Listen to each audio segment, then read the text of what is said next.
دوام دا خبره ښکاره کوم چې ډاکټر صاحب ماشاءالله سیاحت او ګفتګو شروع کړې ده. الله پاک نه سوال کوي چې الله پاک له بهتر سیاحت وکړي.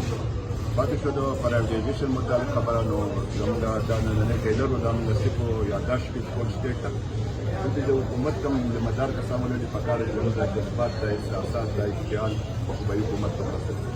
انشاءالله د اختر نفس باندې موږ باقاعده چې کوم دی خپل تحریک شروع کړو او په هیڅ صورت باندې د دې کرپټ بدیانت او حکمرانانو ته فیصله نه منو که په دې لار کې هر قسم مشکل راځي هغې ته به موږ انتفاعي طور تیار یو.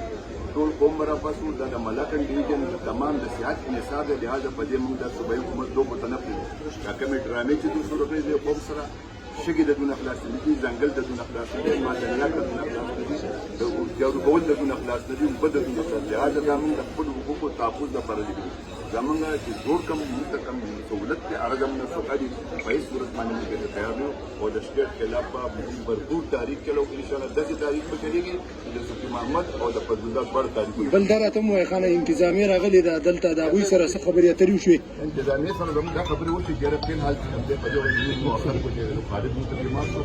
دویم چې کوم دی ما تاسو ته یو ټیلر وم دا زموږ ابتدا وه موږ د خلکو کې اویرنس پیدا کړو. زموږ خلک په دې پوه نه دي چې امتیازي څه ته وایي. په دې ته په ساده الفاظ ووایم چې زموږ د دې هسپتال نه کاروباري اداره جوړوي دو خالص موږ کاروبار لای سمون نه لیږلي دي د دو بل سکار نشته نه د خوب ته د بنیادي سهولتونو د ورکولی شي نه د کلتور تعلیم ورکولی شي نه د صحت نه چې کوم دی روزګار نه بجلي نه چې کوم دی ګیس. لہذا موږ د دو خلاف راوځو. چا چې دا فیصله کړله دا غداران سوات دي غداران ملاکنډ ډویژن دي. قوم تو په اعتماد انټرنیشنل رولز دا وایي چې په کوم ځای کې آئین بدلېږي په آئین کې ترمیم کېږي قانون بدلېږي هلته د سیستم کې چینجز راځي. قانون دا خبره ښه چې علاقې قایدین حمایدین په اعتماد د سیول سوسایټي دا یو د پلار حکومت ته چې دغه په چاردیوارۍ کې به ناستې ده ملک د قوم د صحت د تباهۍ بربادۍ فیصلې باندې.